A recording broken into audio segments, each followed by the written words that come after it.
السلام عليكم ورحمة الله وبركاته.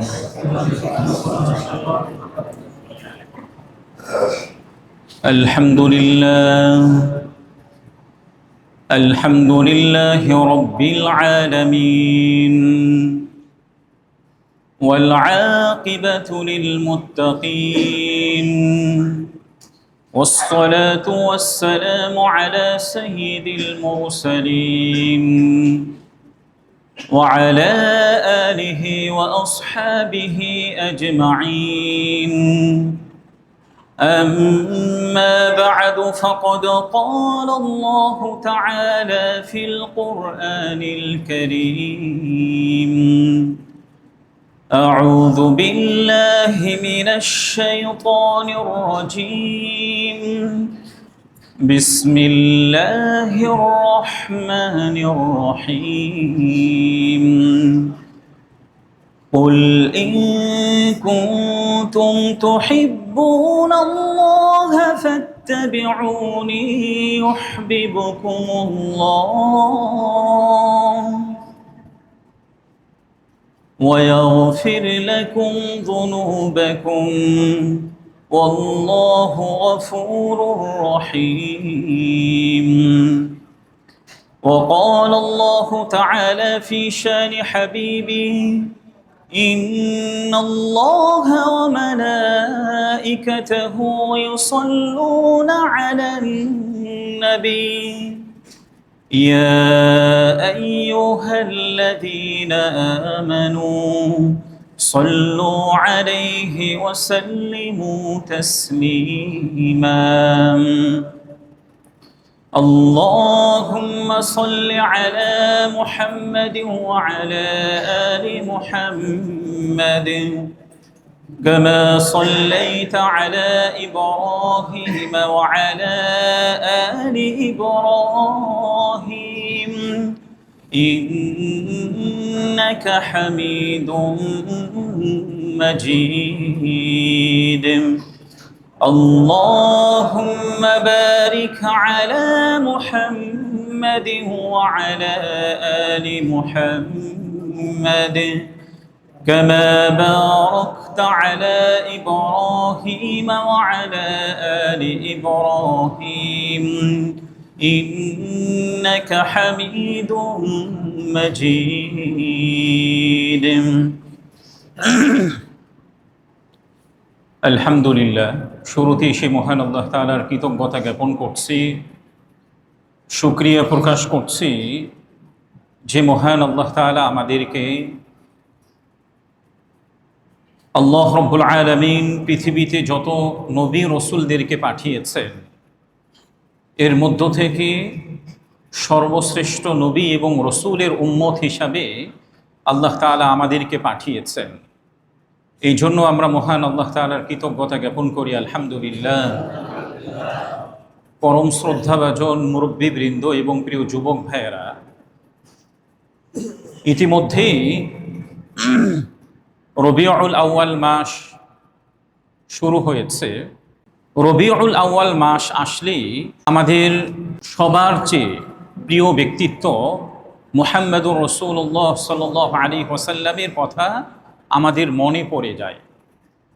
কারণ রবিউল আউয়াল মাসে আমাদের প্রিয় নবী মুহাম্মদুর রাসূলুল্লাহ সাল্লাল্লাহু আলাইহি ওয়াসাল্লাম জন্মগ্রহণ করেছেন এবং রবিউল আউয়াল মাসেই তিনি এই পৃথিবী থেকে বিদায় নিয়েছেন। ইতিপূর্বের জুমাগুলোতে আমরা বিভিন্ন সময়ে প্রিয় নবীজি সাল্লাল্লাহু আলাইহি ওয়াসাল্লামের বিভিন্ন দিক নিয়ে আলোচনা করেছি। রবিউল আউয়াল মাস আসলেই আমরা প্রিয় নবীজির জন্মের কথা শুনি, শৈশবের কথা শুনি এবং কিশোর বয়সের কথা শুনি। নবুয়তের পূর্বের সময়ে তিনি কি করেছেন এই আলোচনাগুলি শুনি। নবুয়ত প্রাপ্তি কখন হয়েছিল, নবুয়ত প্রাপ্তির পরে মক্কার জীবনগুলি তার কিভাবে কেটেছে, এরপরে প্রিয় নবীজি কিভাবে মদিনাতে হিজরত করেছেন, মদিনার জীবনগুলি কিভাবে অতিবাহিত হয়েছে, এরপরে প্রিয় নবীজির শেষের দিনগুলি কেমন ছিল, এই বিষয়গুলি নিয়ে আমরা বিভিন্ন সময় আলোচনা শুনে থাকি। কিন্তু আজকে আমি আপনাদেরকে একটি ভিন্ন প্রশ্ন দিয়ে আলোচনা শুরু করতে চাই। সেটা হচ্ছে, আমরা কি রাসূলুল্লাহ সাল্লাল্লাহু আলাইহি ওয়াসাল্লামের জীবনী শুধু জানব, নাকি প্রিয় নবীজির জীবনকে নিজের জীবনে বাস্তবায়ন করব? নবীজির জীবনীটাকে আমরা নিজেদের জীবনে বাস্তবায়ন করার সর্বোচ্চ চেষ্টা করব। আমরা কি প্রিয় নবীজি সাল্লাল্লাহু আলাইহি ওয়াসাল্লামকে শুধু মৌখিকভাবেই ভালোবাসি, নাকি আমাদের সর্বোচ্চটা দিয়ে নবীজি সাল্লাল্লাহু আলাইহি ওয়াসাল্লামকে যে ভালোবাসি এর প্রমাণও আমরা দেখাতে চাই? এজন্য নবীজিকে ভালোবাসার দাবি করাটা এটা খুবই সহজ একটি কাজ, কিন্তু বাস্তবিক পক্ষে নবীজি সাল্লাল্লাহু আলাইহি ওয়াসাল্লামের যতগুলি দিক আছে এগুলি নিজের জীবনের সাথে বাস্তবায়ন করা, নিজের পরিবারের সাথে বাস্তবায়ন করা, নিজের সমাজের মধ্যে ছড়িয়ে দেওয়া এবং পুরো বিশ্বের মধ্যে একামতে দ্বীন বাস্তবায়ন করাটা কি আমাদের জন্য খুবই কঠিন। এই জন্য আল্লাহ রাব্বুল আলামিন বলেছেন, যেটি আজকের আলোচনার শুরুতেই আমি বলেছি, সূরা আল ইমরানের 31 নম্বর আয়াতের মধ্যে আল্লাহ তাআলা বলেছেন, قل إن كنتم تحبون الله فاتبعوني يحببكم الله ويغفر لكم ذنوبكم والله غفور رحيم। এই আয়াতের মধ্যে আল্লাহ তাআলা বলেছেন, হে নবী, আপনি বলে দিন, নবীজি সাল্লাল্লাহু আলাইহি ওয়াসাল্লামকে উম্মতদেরকে বলার জন্য নির্দেশনা দিয়েছেন, যদি তোমরা আল্লাহকে ভালোবাসতে চাও তাহলে আমাকে ফলো করো। যদি আল্লাহকে ভালোবাসতে চাও, নবীজি বলেছেন, আমাকে অনুসরণ করো। এতে কি হবে? ইউহবিবুকুমুল্লাহ, স্বয়ং আল্লাহ রাব্বুল আলামিন তোমাদেরকে ভালোবাসবেন। ওয়ায়াগফির লাকুম যুনুবাকুম, নবীজি সাল্লাল্লাহু আলাইহি ওয়াসাল্লামকে ফলো করলে, অনুসরণ করলে কি হবে? আল্লাহ রাব্বুল আলামিন তোমাদের গুনাহগুলোকে মাফ করে দিবেন। এই জন্য আমরা যদি প্রকৃতপক্ষে নবীজিকে অনুসরণ করতে চাই, তাহলে ফার্স্টলি আমরা যদি আল্লাহকে ভালোবাসতে চাই, তাহলে প্রথমে আমাদেরকে প্রিয় নবীজি সাল্লাল্লাহু আলাইহি ওয়াসাল্লামকে অনুসরণ করতে হবে। রাসূলুল্লাহ সাল্লাল্লাহু আলাইহি ওয়াসাল্লাম আমাদের জন্য কেন তিনি রোল মডেল, কেন তিনি আদর্শ, এই বিষয়টি আল্লাহ রাব্বুল আলামিন সূরাতুল আহজাবের 21 নম্বর আয়াতের মধ্যে বলেছেন, লাকাদ কানা লাকুম ফি রাসূলিল্লাহি উসওয়াতুন হাসানাহ লিমান কানা ইয়ারজুল্লাহা ওয়াল ইয়াওমাল আখির ওয়া যাকারাল্লাহা কাসীরা। আল্লাহ রাব্বুল আলামিন বলেছেন, অবশ্যই তোমাদের জন্য রাসূলুল্লাহ সাল্লাল্লাহু আলাইহি ওয়াসাল্লামের মধ্যে রয়েছে উত্তম আদর্শ। আল্লাহ রাব্বুল আলামিন আমাদেরকে লক্ষ্য করে তিনি বলেছেন, নিশ্চয়ই তোমাদের জন্য রাসূলুল্লাহ সাল্লাল্লাহু আলাইহি ওয়াসাল্লামের জীবনীতে রয়েছে উত্তম আদর্শ। তোমাদের জন্য বলতে কাকে বোঝানো হয়েছে এই বিষয়টিও আল্লাহ রাব্বুল আলামিন স্পষ্ট করেছেন, যারা আল্লাহ এবং পরকাল দিবসকে বিশ্বাস করেন। আমরা যারা এখানে উপস্থিত আছে, আমরা আল্লাহকে বিশ্বাস করি না? পরকাল দিবসকে বিশ্বাস করি। তো আমরা যারা আল্লাহকে ভালোবাসি, আল্লাহকে বিশ্বাস করি এবং পরকাল দিবসকে বিশ্বাস করি, আমাদের জন্য প্রিয় নবীজি সাল্লাল্লাহু আলাইহি ওয়াসাল্লামের জীবনীতে উত্তম আদর্শ রয়েছে। দেখুন, এই আয়াতের মধ্যে আল্লাহ রাব্বুল আলামিন শুধু এই কথা বলেন নাই যে তোমরা প্রিয় নবীজির জীবনীটাকে শুধু অধ্যয়ন করো। আল্লাহ রাব্বুল আলামিন এটা বলেন নাই যে তোমরা প্রিয় নবীজির জীবনীটাকে শুধু অধ্যয়ন করো, বরং তিনি বলেছেন তার মধ্যে তোমাদের জন্য উত্তম আদর্শ রয়েছে। এই জন্য প্রিয় নবীজি সাল্লাল্লাহু আলাইহি ওয়াসাল্লাম তিনি শুধু ইতিহাসের একজন মহান ব্যক্তি নন, তিনি শুধু ইতিহাসের একজন মহান ব্যক্তি নন, বরং তিনি ছিলেন একজন আদর্শ স্বামী, তিনি ছিলেন একজন আদর্শ পিতা, তিনি ছিলেন একজন আদর্শ শিক্ষক, তিনি ছিলেন একজন আদর্শ নেতা, তিনি ছিলেন একজন আদর্শ বন্ধু, তিনি ছিলেন একজন আদর্শ প্রতিবেশী, তিনি ছিলেন একজন আদর্শ ব্যবসায়ী, তিনি ছিলেন একজন আদর্শ ইবাদতকারী, তিনি ছিলেন একজন আদর্শ দায়ী। এমন কোনো দিক নাই যে দিকটি আপনি উদাহরণ হিসাবে প্রিয় নবীজি সাল্লাল্লাহু আলাইহি ওয়াসাল্লামকে উপস্থাপন করতে পারবেন না। বরং জীবনের প্রতিটি ক্ষেত্রে যদি প্রিয় নবীজি সাল্লাল্লাহু আলাইহি ওয়াসাল্লামের দিকগুলিকে যদি ফলো করেন, তাহলে প্রত্যেকটা দিকই প্রিয় নবীজি সাল্লাল্লাহু আলাইহি ওয়াসাল্লামের পুরো জীবনের মধ্যে ফুটিয়ে তোলা হয়েছে। নবীজি সাল্লাল্লাহু আলাইহি ওয়াসাল্লাম কেমন ছিলেন দেখুন, ক্ষমাটা তার কেমন একটি গুণ ছিল।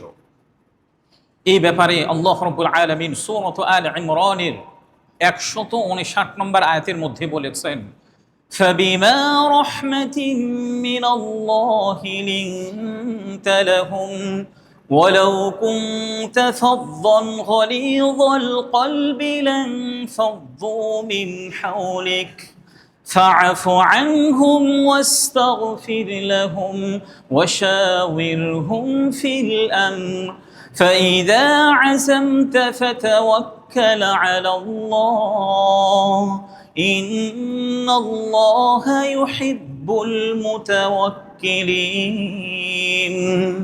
এই আয়াতের মধ্যে আল্লাহ রাব্বুল আলামিন প্রিয় নবীজিকে দিক নির্দেশনা দিচ্ছেন যে তুমি আল্লাহ তাআলার রহমতে তুমি তাদের জন্য নম্র হয়েছিলে, সাহাবীদের জন্য তুমি নম্র হয়েছিলে। ওয়ালাউ কুনতা ফাযযান গালিযাল কলবি, যদি তুমি কঠোর স্বভাবের হতে এবং কঠিন হৃদয় সম্পন্ন হতে, তাহলে তোমার আশেপাশে যারা আছে, তোমার সঙ্গীরা যারা আছে, সাহাবীরা যারা আছে, তোমার আশপাশ থেকে সরে যেত। আল্লাহ রাব্বুল আলামিন নবীজিকে লক্ষ্য করে বলছেন, আমি তোমার প্রতি দয়া করেছি যার জন্য তুমি তাদের জন্য নম্র হয়েছিলে, তোমার মধ্যে কোনো কঠিন স্বভাব ছিল না এবং কঠিন হৃদয়টাও তোমার মধ্যে ছিল না। প্রিয় নবীজি সাল্লাল্লাহু আলাইহি ওয়াসাল্লামের আচরণ অন্যদের সাথে কেমন ছিল, এটা যদি সহিহ বুখারীর 3149 নম্বর হাদিসের মধ্যে উল্লেখ করা হয়েছে, হযরত আনাস ইবনু মালিক রাদিয়াল্লাহু তাআলা আনহু তিনি বলছেন, কুনতু আমশি মা'আন নবী সাল্লাল্লাহু আলাইহি ওয়াসাল্লাম, আমি নবীজি সাল্লাল্লাহু আলাইহি ওয়াসাল্লামের সাথে ছিলাম। নবীজি চলছেন, হঠাৎ করে একজন গ্রাম্য ব্যক্তি নবীজির কাছে এসেছে। নবীজির পরনে একটি ইয়ামানি নাজরানি একটা চাদর ছিল, যেটা নাজরান এলাকাটি হচ্ছে সৌদি আরবের দক্ষিণ অঞ্চলে অবস্থিত, ইয়ামানের সীমান্তবর্তী একটি প্রদেশ।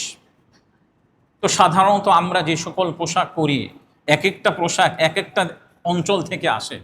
তো নবীজি সাল্লাল্লাহু আলাইহি ওয়াসাল্লাম ওই সময় যে চাদরটি তিনি পরেছিলেন, চাদর পরিহিত অবস্থায় তিনি চলছিলেন।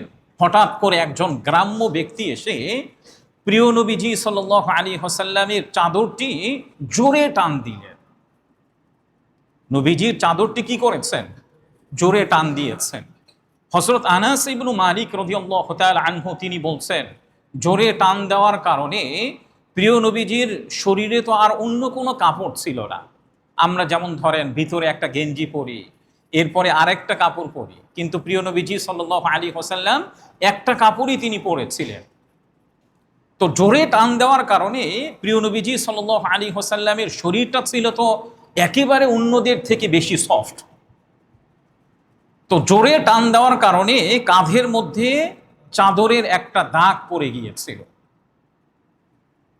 এরপরে ওই বেদুইন ব্যক্তি, বেদুইন অর্থ হচ্ছে গ্রাম্য ব্যক্তি, নবীজি সাল্লাল্লাহু আলাইহি ওয়াসাল্লামকে বললেন, আল্লাহ রাব্বুল আলামিন আপনাকে যে সম্পত্তি দিয়েছেন সেখান থেকে আমাকে কিছু দেওয়ার জন্য আপনি নির্দেশনা দিন। নবীজি সাল্লাল্লাহু আলাইহি ওয়াসাল্লাম জোরে টান দেওয়ার পরও তাকে কোনো কিছু বলেন নাই, তার দিকে তাকিয়েছেন এবং মুচকি একটা হেসে দিয়েছেন। মুচকি হাসার পরে নবীজি সাল্লাল্লাহু আলাইহি ওয়াসাল্লাম একজন সাহাবীকে নির্দেশ দিলেন যে তাকে কিছু দিয়ে দেওয়ার জন্য। এই হাদিসের মধ্যে আমাদের জন্য শিক্ষণীয় বিষয়টা কি? প্রিয় নবীজিকে একজন গ্রাম্য ব্যক্তি তার গা থেকে চাদর টান দিয়েছেন, এরপরও তিনি রাগ করেন নাই, বরং মুচকি হাসি দিয়েছেন এবং তাকে ক্ষমা করে দিয়েছেন, পাশাপাশি তাকে কোনো কিছু সম্পদ দেওয়ার জন্যও নির্দেশনা দিয়েছেন। আজ আমাদের সমস্যাটা কোথায় বলেন তো? যদি এমন কোনো একজন ব্যক্তি গ্রাম থেকে এসেছে, শহরের একজন ধনাঢ্যশীলের বাসায় এসেছে, যদি তার গা থেকে চাদর টান দিত, আমাদের আচরণটা কেমন হতো? আমাদের সমস্যা আরো কি কি দেখেন, আমরা সামান্য কথায় রেগে যাই। স্ত্রী একটা কথা বললে এরপরও আমরা রেগে যাই। আমাদের সন্তানরা আমাদের কথা না শুনলে আমরা রাগ করি। আমাদের কর্মচারী যারা আছে তাদের কোনো কিছুতে ভুল হলে তারপরও আমরা কি করি? রাগ করি। এমনকি মসজিদের মধ্যে আমাদের মতের বিপরীত কোনো ব্যক্তি যদি কোনো কথা বলে, আমরা তখন উত্তেজিত হয়ে যাই। আমি যে কথাগুলি বললাম এগুলো ভুল না সঠিক? একেবারেই আমাদের সমাজের মধ্যে এগুলো বাস্তবায়িত হচ্ছে। অথচ প্রিয় নবীজি সাল্লাল্লাহু আলাইহি ওয়াসাল্লাম তিনি আমাদের থেকে সর্বশ্রেষ্ঠ ছিলেন না? শুধু আমাদের থেকে না, আল্লাহ রাব্বুল আলামিন যুগে যুগে যত শ্রেষ্ঠ মনীষী এই পৃথিবীতে পাঠিয়েছেন সবার থেকে তিনি সর্বশ্রেষ্ঠ ছিলেন। এতদা সত্ত্বেও নবীজি ওই গ্রাম্য ব্যক্তির উপরে তিনি কখনোই রাগ করেননি। এই জন্যই রাসূলুল্লাহ সাল্লাল্লাহু আলাইহি ওয়াসাল্লাম এমন আমাদের জন্য রোল মডেল ছিলেন, আদর্শ ছিলেন, যে তিনি কষ্ট পেলেও তিনি ক্ষমা করে দিয়েছেন। কঠিন আচরণের জবাব তিনি কোমল আচরণের মাধ্যমে দিয়েছেন। এই জন্যই তো মূলত প্রিয় নবীজি সাল্লাল্লাহু আলাইহি ওয়াসাল্লাম সমগ্র পৃথিবীর জন্য রহমত স্বরূপ ছিলেন। এই বিষয়টি আল্লাহ রাব্বুল আলামিন সূরাতুল আম্বিয়ার 107 নম্বর আয়াতের মধ্যে বলেছেন। নবীজিকে আল্লাহ তাআলা লক্ষ্য করে বলেছেন, ওমা আরসালনাকা ইল্লা রাহমাতাল লিল আলামিন। হে নবী, আমি আপনাকে সমগ্র পৃথিবীর জন্য রহমত স্বরূপ প্রেরণ করেছি। হে নবী, আমি আপনাকে সমগ্র পৃথিবীর জন্য রহমত স্বরূপ প্রেরণ করেছি। এই আয়াতের মধ্যে আল্লাহ তাআলা কি স্পেসিফিক শুধু মুসলিমদের জন্য নির্দিষ্ট করেছেন, কিংবা আপনি শুধুমাত্র সাহাবীদের জন্য রহমত স্বরূপ এমনটি বলেছেন? এমনটি বলেননি। বরং সমগ্র পৃথিবীর মধ্যে কিয়ামত পর্যন্ত যত মানুষ আসবে তারা মুসলিমও হতে পারে, আপনাকে ফলো করতেও পারে, নাও করতে পারে, কিংবা আপনাকে গালিগালাজও করতে পারে, আপনাকে নিয়ে কটূক্তিও করতে পারে। এরপরে আল্লাহ রাব্বুল আলামিন নবীজিকে বলেছেন আপনি সমগ্র পৃথিবীর জন্য রহমত স্বরূপ। প্রিয় ভাইয়েরা, দেখুন হযরত আবু যর রাদিয়াল্লাহু তাআলা আনহু থেকে একটা হাদিস বর্ণিত হয়েছে। নবীজি সাল্লাল্লাহু আলাইহি ওয়াসাল্লাম তিনি উম্মতের জন্য কি পরিমাণ রহমত স্বরূপ ছিলেন দেখুন। নবীজি সাল্লাল্লাহু আলাইহি ওয়াসাল্লাম এক রাতের মধ্যে তিনি নামাজের মধ্যে দাঁড়িয়ে গেছেন। তিনি একটি আয়াত বারবার তিলাওয়াত করছেন। সাধারণত নফল নামাজগুলিতে একটি আয়াত আপনি বারবার তেলাওয়াত করার অনুমতি আছে, কিংবা একটি সূরা আপনি 100 বারও তেলাওয়াত করতে পারবেন। নফল নামাজের মধ্যে সূরা ইখলাস আপনি 100 বার তেলাওয়াত করতে পারবেন, কোনো সমস্যা নেই। নবীজি সাল্লাল্লাহু আলাইহি ওয়াসাল্লাম একটি আয়াত তিনি বারবার তিলাওয়াত করছিলেন। এরপরে তিনি রুকু করলেন, সিজদার মধ্যে গিয়ে ওই আয়াত পড়তে পড়তে একটা সময় দেখা গেল যে নবীজি সাল্লাল্লাহু আলাইহি ওয়াসাল্লামের সকাল হয়ে গিয়েছে। সেই আয়াতটি কি জানেন? সেই আয়াতটি হচ্ছে যেটি সূরাতুল মাঈদার 118 নম্বর আয়াত। যে আয়াতটি পড়তে পড়তে নবীজি সাল্লাল্লাহু আলাইহি ওয়াসাল্লাম সারা রাত তিনি অতিবাহিত করেছেন। সেই আয়াতটি হলো ইন তুআযিবহুম ফাইন্নাহুম ইবাদুক ওয়া ইন তাগফির লাহুম ফাইন্নাকা আনতাল আজিজুল হাকীম। এর অর্থ হচ্ছে রব্বুল আলামিন আপনি যদি তাদেরকে শাস্তি দেন, আপনি শাস্তি দিলেও তো তারা আপনারই বান্দা। নবীজি সাল্লাল্লাহু আলাইহি ওয়াসাল্লাম তিনি এই আয়াতটি তিলাওয়াত করছিলেন, রব্বুল আলামিন আপনি যদি আপনার বান্দাদেরকে শাস্তি দেন তারপরও তো তারাই আপনার বান্দা, আর আপনি যদি তাদেরকে মাফ করে দেন তাহলে তো আপনি নিশ্চয়ই পরাক্রমশালী এবং প্রজ্ঞাময়। নবীজি সাল্লাল্লাহু আলাইহি ওয়াসাল্লাম এই আয়াতটি পড়ছিলেন, এভাবেই তার সারা রাত্র অতিবাহিত হয়ে গিয়েছে। সকাল হলে সাহাবীরা জিজ্ঞাসা করলেন, ইয়া রাসূলুল্লাহ আপনি সারা রাত এই আয়াতটি পড়লেন, এর রিজনটা কি? আপনি যে একটা আয়াত সারা রাত পড়লেন, এর রিজনটা কি? তখন প্রিয় নবীজি সাল্লাল্লাহু আলাইহি ওয়াসাল্লাম বলেছেন, যেটি মুসনাদ আহমদের 20,821 নম্বর হাদিসের মধ্যে উল্লেখ করা হয়েছে। প্রিয় নবীজি সাল্লাল্লাহু আলাইহি ওয়াসাল্লাম বলেছেন, ইন্নী সাআলতু রাব্বি আশ-শাফাআতা লি উম্মতি। ওহিয়া নাইলাতুন লিমান লা ইউশরিকু বিল্লাহি শাইআ। নবীজি, সাহাবীরা যখন নবীজিকে জিজ্ঞাসা করেছেন, তখন নবীজি বললেন যে দেখো, আমি সারা রাত্র এই আয়াতটি পড়ার পর সাথে সাথে আমি আল্লাহ তাআলার কাছে আমার উম্মতের জন্য সুপারিশ করেছি, আর আল্লাহ রাব্বুল আলামিন আমার এই সুপারিশটা গ্রহণ করেছেন। তাদের জন্যই আমার সুপারিশ গ্রহণ করা হবে যারা জীবনে কখনোই আল্লাহ তাআলার সাথে শিরিক করে নাই। এই হাদিস থেকে কি বোঝা যায়? এই হাদিস থেকে বোঝা যায় যে নবীজি সাল্লাল্লাহু আলাইহি ওয়াসাল্লাম জানতেন যে আমার উম্মতরা অনেক গুনাহ করবে, গুনাহ করতে করতে তারা নিজেদের জীবনটাকে শেষ করে দিবে। নবীজি সাল্লাল্লাহু আলাইহি ওয়াসাল্লাম তিনি আল্লাহ তাআলার কাছে সুপারিশ এতটুকু করেছিলেন যেন আমার উম্মত গুনাহ করার পরও কিয়ামতের সেই বিভীষিকাময় পরিস্থিতিতে আমি আমার উম্মতের জন্য আল্লাহ তাআলার কাছে সুপারিশ করব, আর আমার উম্মত যদি শিরিক না করে থাকে, আল্লাহ রাব্বুল আলামিন আমার এমন উম্মতকেও মাফ করে দিবেন। প্রিয় ভাইয়েরা, দেখুন এখানে আরেকটা বিষয় আমাদের জন্য লক্ষণীয় বিষয়। আমরা তো আমাদের উপরে প্রিয় নবীজি সাল্লাল্লাহু আলাইহি ওয়াসাল্লাম কি পরিমাণ রহমত স্বরূপ ছিলেন। আমরা সাধারণত যখন দোয়া করি, সাধারণত দেখবেন যখন একাকী দোয়া করি কিংবা কদরের রাত্রগুলোতে দোয়া করি, আমরা কিসের জন্য দোয়া করি বলেন তো? আমরা দোয়া করি রব্বুল আলামিন আমাদের ব্যবসাটা যেন ভালো হয়, আমাদের সন্তানরা যেন মেধাবী হয়, আমার সন্তানরা যেন আরো যোগ্যতা সম্পন্ন হয়। রব্বুল আলামিন আপনি আমাদেরকে যে বিপদ দিয়েছেন এই বিপদগুলো যেন দূর হয়, এমনই তো দোয়া করি আমরা। কিন্তু প্রিয় নবীজি সাল্লাল্লাহু আলাইহি ওয়াসাল্লাম নিজের কোনো সমস্যার কথা তিনি বলেন নাই, নিজের স্ত্রী পরিবার পরিজন তাদের কথাও আল্লাহ তাআলার কাছে তিনি বলেন নাই, নিজের সন্তানদের কথাও তিনি আল্লাহ তাআলার কাছে বলেন নাই, বরং তিনি দোয়া করেছেন এমন উম্মতদের জন্য যে উম্মতদেরকে তিনি কখনোই দেখেন নাই। এমন উম্মতদের জন্য তিনি দোয়া করেছেন যে উম্মতদেরকে তিনি কি কখনোই দেখেন নাই। এই জন্যই প্রিয় ভাইয়েরা, এর থেকে বেশি রহমত পৃথিবীতে আর কার হবে বলেন? এর থেকে বেশি দয়াশীল আর কার হবে? এই জন্যই আল্লাহ রাব্বুল আলামিন কোরআনুল কারীমের সূরাতুত তাওবার 128 নম্বর আয়াতের মধ্যে বলেছেন, লাকাদ জাআকুম রাসূলুম মিন আনফুসিকুম আজিজুন আলাইহি মা আনিতুম হারিসুন আলাইকুম বিল মুমিনিনা রাউফুর রহিম। এই আয়াতের মধ্যে আল্লাহ তাআলা বলেছেন, তোমাদের কাছে তোমাদের মধ্য থেকে একজন রাসূল এসেছেন যে তোমাদের কষ্টটা তার কাছে অত্যন্ত কষ্টদায়ক। আল্লাহ রাব্বুল আলামিন বলেছেন যে তোমাদের কাছে তোমাদের মধ্য থেকেই একজন রাসূল এসেছেন, তোমরা যে বিষয়ে কষ্ট অনুভব করো তোমাদের কষ্টটা তিনিও পান, এবং তিনি তোমাদের মধ্যে কল্যাণের ব্যাপারে অত্যন্ত আগ্রহী। রাসূলুল্লাহ সাল্লাল্লাহু আলাইহি ওয়াসাল্লামের ব্যাপারে আল্লাহ তাআলা নিজে সাক্ষ্য দিচ্ছেন যে তোমাদের কল্যাণের ব্যাপারে নবীজি তোমাদের থেকে আরো বেশি অত্যন্ত আগ্রহী।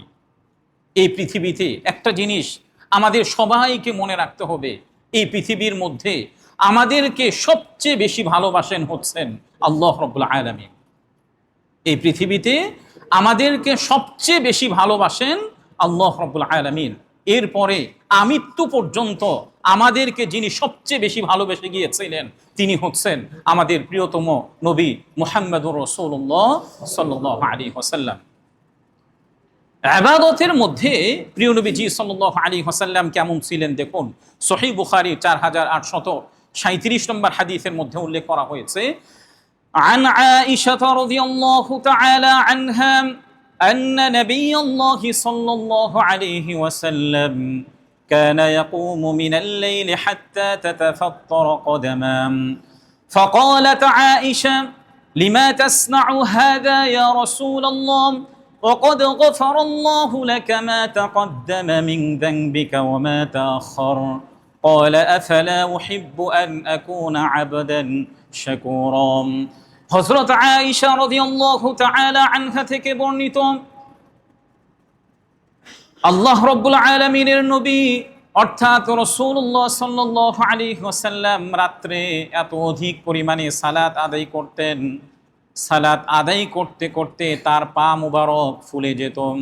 আম্মা জান আয়েশা রাদিয়াল্লাহু তাআলা আনহা বললেন, ইয়া রাসূলুল্লাহ, ইয়া হাবিবাল্লাহ, আল্লাহ রাব্বুল আলামিন তো আপনার পূর্বের এবং পরের সকল গুনাহ মাফ করে দিয়েছেন, তারপরও কেন আপনি এত বেশি ইবাদত করেন?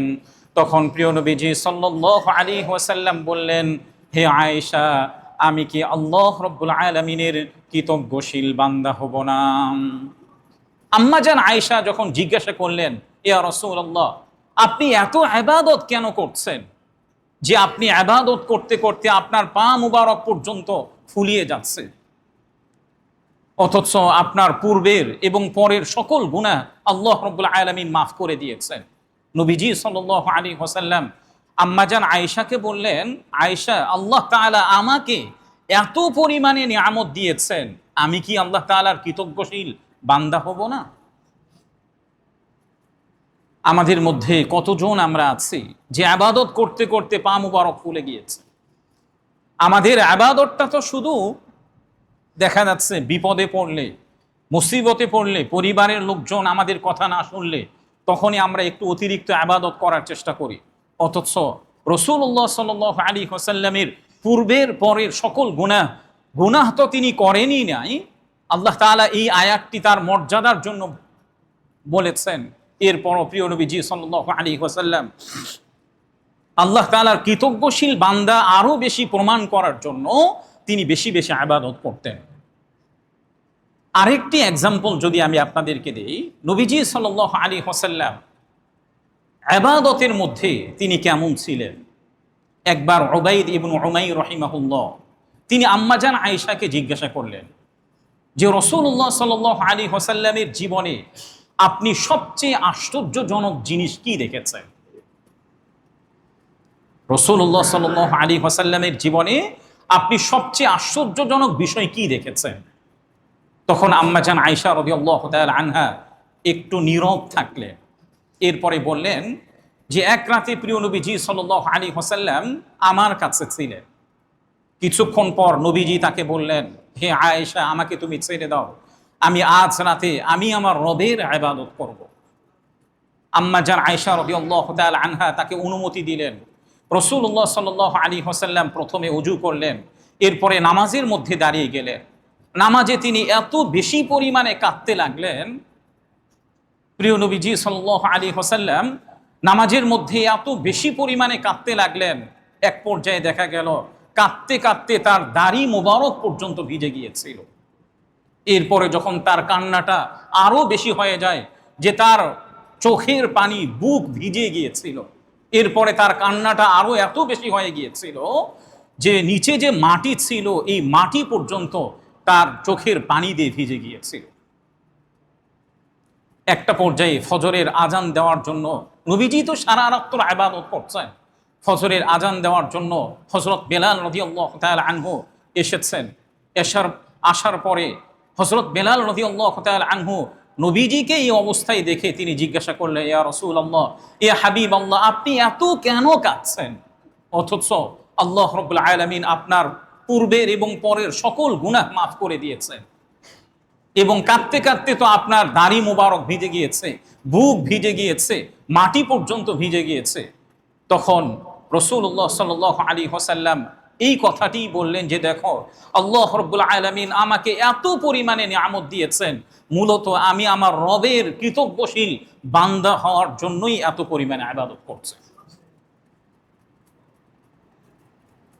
এই জন্য প্রিয় ভাইয়েরা, এই ঘটনা থেকে আমাদের জন্য শিক্ষণীয় বিষয় কি? এই ঘটনাটি মূলত আল্লাহ তাআলার প্রতি যে নবীজি সাল্লাল্লাহু আলাইহি ওয়াসাল্লামের প্রতি যে ভালোবাসা ছিল, একটা টান ছিল, এটা স্পষ্টভাবে বোঝা যায়। এই জন্য আমাদেরও উচিত যে আমাদের শুধু বিপদ আসলেই যেন আমরা আল্লাহ তাআলার দিকে অভিমুখী না হই, বরং আল্লাহ তাআলা আমাকে যে এত পরিমাণ নিয়ামত দিয়েছেন, আমরা যদি প্রত্যেকেই চিন্তা করি যে একটা সময় 10 বছর পূর্বে আমি কি ছিলাম, 10 বছর কিংবা 20 বছর পূর্বে সমাজের লোকেরা আমাকে কতটুকু রেসপেক্ট দিত, আজকে আল্লাহ তাআলা কোথা থেকে আমাকে কোথায় উঠিয়ে নিয়ে এসেছেন। আল্লাহ তাআলা এত পরিমাণে আমাকে নিয়ামত দিয়েছেন, এই নিয়ামত শুধু 5 ওয়াক্ত নামাজের মধ্যেই কৃতজ্ঞতা আদায় করতে শেষ হয়ে যাবে? এমনটি না করা চাই, বরং আল্লাহ তাআলার প্রতি কৃতজ্ঞশীল বান্দা হওয়ার জন্য আরো বেশি বেশি আল্লাহ তাআলার ইবাদত করা দরকার। নবীজি সাল্লাল্লাহু আলাইহি ওয়াসাল্লামের বন্ধুত্ব কেমন ছিল, ভালোবাসাটা কেমন ছিল দেখুন। রাসূলুল্লাহ সাল্লাল্লাহু আলাইহি ওয়াসাল্লামের জীবনের অন্যতম একটা সুন্দর দিক ছিল, তিনি যাদেরকে ভালোবাসতেন তাদের মৃত্যুর পরও তাদেরকে তিনি ভুলে যেতেন না। নবীজি সাল্লাল্লাহু আলাইহি ওয়াসাল্লামের জীবনের অন্যতম একটা সুন্দর দিক, তিনি যাদেরকে ভালোবাসতেন মৃত্যুর পরও তাদেরকে তিনি ভুলে যেতেন না। ভালোবাসাটা শুধু তার কাছে আবেগ ছিল না, বরং ভালোবাসার অর্থটা তিনি বুঝেছিলেন। এর অর্থ হচ্ছে স্মরণ করা, সম্মান করা এবং তার যে সম্পর্ক, তার সাথে সম্পর্কের যে একটা হক আছে এই হকটা আদায় করা। উম্মুল মুমিনিন হযরত আয়েশা রাদিয়াল্লাহু তাআলা আনহা বলেন, রাসূলুল্লাহ সাল্লাল্লাহু আলাইহি ওয়াসাল্লামের কোনো স্ত্রীকে নিয়ে আমি এতটা ঈর্ষা বোধ করি নাই যতটা ঈর্ষা করেছি আম্মাজান খাদিজা রাদিয়াল্লাহু তাআলা আনহাকে নিয়ে। অথচ আমি খাদিজাকে দেখি নাই, ঘটনাটি কে বলছেন? আম্মাজান আয়েশা বলছেন। কিন্তু রাসূলুল্লাহ সাল্লাল্লাহু আলাইহি ওয়াসাল্লাম প্রায় তার কথা বলতেন। কখনো ছাগল জবেহ করলে তার একটা অংশ খাদিজা রাদিয়াল্লাহু তাআলা আনহার যারা বান্ধবী ছিলেন তাদের বাসায় পৌঁছে দিতেন। একটা পর্যায়ে যখন অনেক সময় দেখা যায় ঈর্ষাটা নিজের মনের মধ্যে পুষে রাখা যায় না, মুখ ফসকে বেরিয়ে যায়, আম্মাজান আয়েশা রাদিয়াল্লাহু তাআলা আনহা বললেন, ইয়া রাসূলুল্লাহ, দুনিয়াতে মনে হয় খাদিজা ছাড়া আর কোনো মেয়ে নাই বুঝি? আম্মাজান আয়েশা কি বললেন? ইয়া রাসূলুল্লাহ, দুনিয়াতে খাদিজা ছাড়া আর কোনো মেয়ে নাই বুঝি? এটা দ্বারা তিনি কাকে বুঝিয়েছেন? ইয়া রাসূলুল্লাহ, খাদিজার কথা আপনি এত আলোচনা করেন, আমাদের কথা তো দেখি কোনো সময় বলেন না, কিংবা আপনার অন্যান্য স্ত্রী যারা আছে তাদের কথা তো আপনি বলেন না। তখন প্রিয় নবীজি সাল্লাল্লাহু আলাইহি ওয়াসাল্লাম আম্মাজান খাদিজা রাদিয়াল্লাহু তাআলা আনহার প্রশংসা করে বললেন যে, ইন্নাহা কানাত ওয়া কানা লি মিনহা ওয়ালাদুন। আম্মাজান আয়েশা রাদিয়াল্লাহু তাআলা আনহার কথার উত্তরে তিনি খাদিজা রাদিয়াল্লাহু তাআলা আনহার এত প্রশংসা করলেন। সহিহ বুখারীর 2125 নম্বর হাদিসের মধ্যে উল্লেখ করা হয়েছে, নবীজি বললেন যে, আরে খাদিজা তো এমন ছিল, এমন ছিল, এমন ছিল, এমন ছিল, এভাবে তিনি বলতেই থাকলেন। শেষ পর্যায়ে গিয়ে বললেন যে, তার থেকেই আমার সন্তান আছে, তার থেকেই কি আমাদের সন্তান আছে। এখান থেকে আমাদের জন্য শিক্ষণীয় বিষয় হচ্ছে, নবীজি সাল্লাল্লাহু আলাইহি ওয়াসাল্লাম খাদিজা রাদিয়াল্লাহু তাআলা আনহার মৃত্যুর পরও তাকে তিনি মনে রেখেছেন। মৃত্যুর পরও কি রেখেছেন? মনে রেখেছেন। আমাদের মধ্য থেকে কতজন আমরা আছি, আমি তো মাঝে মাঝেই বলি যে বাবা মারা গেছেন, মা মারা গেছেন, বাবার যারা বন্ধু আছে, এটাও রসুলের একটা সুন্নাহ। বাবার বন্ধু যারা আছে, মায়ের বান্ধবী যারা আছে, বছরান্তে তাদের ঘরে কিছু গিফট পাঠানো, এটা নবীজির সুন্নাহ।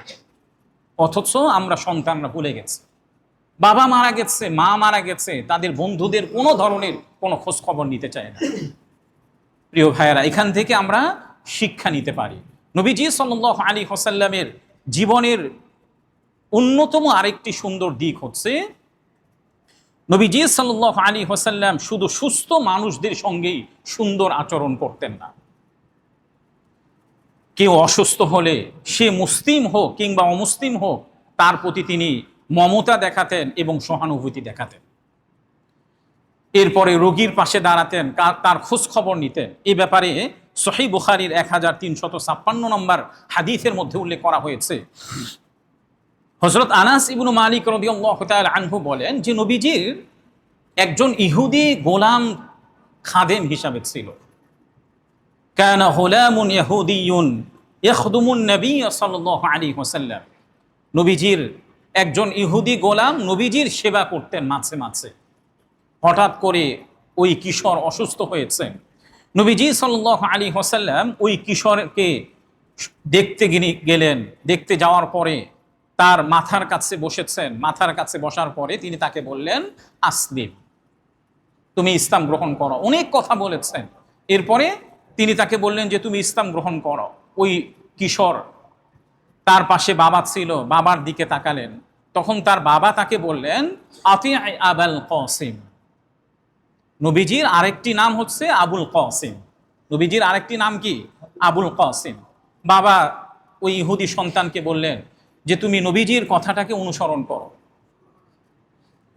বাবা বলার সঙ্গে সঙ্গে ওই সন্তানটি ইসলাম ধর্মে তিনি ফিরে এসেছিলেন।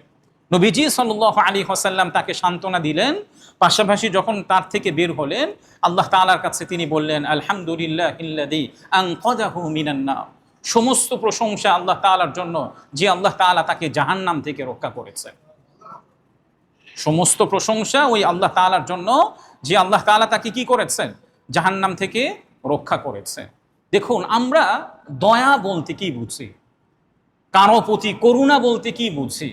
করুণা বলতে বুঝি একজন অসহায় ব্যক্তি, একজন দরিদ্র ব্যক্তি, তাকে কিছু টাকা দিয়ে দেওয়া কিংবা তার হাতে মাথায় হাত বুলিয়ে দেওয়া, এটাকে আমরা দয়া বা সামাজিক কালচারে আমরা এটাকে করুণা বলি। কিন্তু এই পৃথিবীর মধ্যে সবচেয়ে বড় দয়া এবং করুণা হচ্ছে একজন ব্যক্তিকে জাহান্নামের পথ থেকে রক্ষা করে তাকে জান্নাতের দিকে নিয়ে যাওয়া। সবচেয়ে বড় দয়া হচ্ছে একজন ব্যক্তিকে জাহান্নামের পথ থেকে ফিরে এনে তাকে জান্নাতের পথে নিয়ে যাওয়া। এই ঘটনা থেকে আমাদের জন্য আরেকটি শিক্ষণীয় বিষয় হচ্ছে, আপনি একটু চিন্তা করুন তো, ছেলেটি ছিল ইহুদি, রাসূলুল্লাহ সাল্লাল্লাহু আলাইহি ওয়াসাল্লামকে সে ফলো করতো না, রসুলের অনুসারীও ছিল না। সে যখন অসুস্থ হয়ে গিয়েছেন, রসুল সাল্লাল্লাহু আলাইহি ওয়াসাল্লাম এটা দেখেন নাই সে তো আমাকে ফলো করে না, সে তো অন্য ধর্মের অনুসারী, সেখানে আমার যাওয়ারই বা প্রয়োজন কি? রসুল এমনটি মনে করেছেন? এমনটি মনে করেন নাই। বরং অমুসলিম হওয়া সত্ত্বেও নবীজি তার কাছে গিয়েছে। কিন্তু আশ্চর্যের বিষয় হচ্ছে, নবীজির এই বিষয়টি থেকে আমরা শিক্ষা নিতে চাই না। আমাদের সমাজের মধ্যে যারা অসুস্থ হয় তাদের খোঁজখবর আমরা কেমন নেই বলেন তো? দেখা গেছে একজন অসুস্থ ব্যক্তি হয়েছেন, অনেক সময় দেখা যায় তার পরিবারের লোকজন ফোনের মাধ্যমে খোঁজ খবর নেওয়াটাই এনাফ মনে করেন, যে ঠিক আছে অসুস্থ হয়েছে, ফোনের মাধ্যমে একটু ভালো মন্দ জিজ্ঞাসা করলাম, এতটুকুই যথেষ্ট। অথচ নবীজি ওই ইহুদি গোলামের কাছে গিয়েছেন, তাকে সান্ত্বনা দিয়েছেন, সহানুভূতি জানিয়েছেন। আমাদের সমাজের মধ্যে এই কালচারটি ধীরে ধীরে হারিয়ে যাচ্ছে। অনেক দিন আগে আমার মা অসুস্থ, গ্রামের বাড়িতে মাত্র ঢাকা থেকে কয়েকদিন আগে গিয়েছেন। আমি নিজের ব্যাপারে বলি, আমার মা আমাকে বলছেন যে বাবা আমি তো কয়েকদিন আগে ঢাকা থেকে আসছি, আমি অসুস্থ হয়ে গিয়েছি, তুমি যদি একটু আসতে আমার কাছে ভালো লাগতো। তো মার কাছে গিয়েছি, মা এমন খুশি হয়েছে, অথচ মা 2 দিন আগে গিয়েছে, এমন খুশি হয়েছেন যে মার অসুস্থতা একেবারে শেষ হয়ে গিয়েছে। এটা আরো 1 বছর আগের কথা। আমাদের নিকট আত্মীয়দের মধ্যে দেখবেন অনেকেই অসুস্থ থাকে, অসুস্থ হলে নিকট আত্মীয়রা যখন তাকে দেখতে যায়, সহানুভূতি জানায়, একটু ভালো কথা বলে, দেখবেন যে আপনার নিকট আত্মীয় অর্ধেক সুস্থ হয়ে যায়। অথচ আমরা এই কাজটি করতে চাই না। আবার অনেক সময় আমরা দেখার চেষ্টা করি, আরে সে তো আমাকে ফলো করে না, আমার দলের রাজনীতি করে না। অথচ রাজনীতি দেখে নবীজি কি অসুস্থের সেবা করার জন্য বলেছেন? যে আমার দলের না, কিংবা আমার আত্মীয় না, আমার বংশধরদের মধ্যে না, আমি কেন তার কাছে যাব? নবীজি এমন কেউ করেন নাই। বরং নবীজি একেবারে ফিজিক্যালি একজন যাকে তাকে ফলো করে না তার কাছে গিয়ে আমাদের কাছে একটা জীবন্ত দৃষ্টান্ত তিনি রেখে গিয়েছেন। এই জন্য প্রিয় ভাইয়েরা, আমরা যদি প্রিয় নবীজি সাল্লাল্লাহু আলাইহি ওয়াসাল্লামের জীবনের প্রত্যেকটা ক্ষেত্র দেখি, তাহলে প্রত্যেকটা ক্ষেত্রই কি আমাদের জন্য উত্তম আদর্শ হিসাবে প্রমাণিত হবে। আল্লাহ রাব্বুল আলামিন আমাদের সকলের অন্তরে রাসূলুল্লাহ সাল্লাল্লাহু আলাইহি ওয়াসাল্লামের সত্যিকারের ভালোবাসা দান করুন এবং তার আদর্শ এবং পদাঙ্ক অনুসরণ করার তৌফিক দান করেন। ওয়া আখিরু দাওয়ানা আনিল হামদুলিল্লাহি রাব্বিল আলামিন।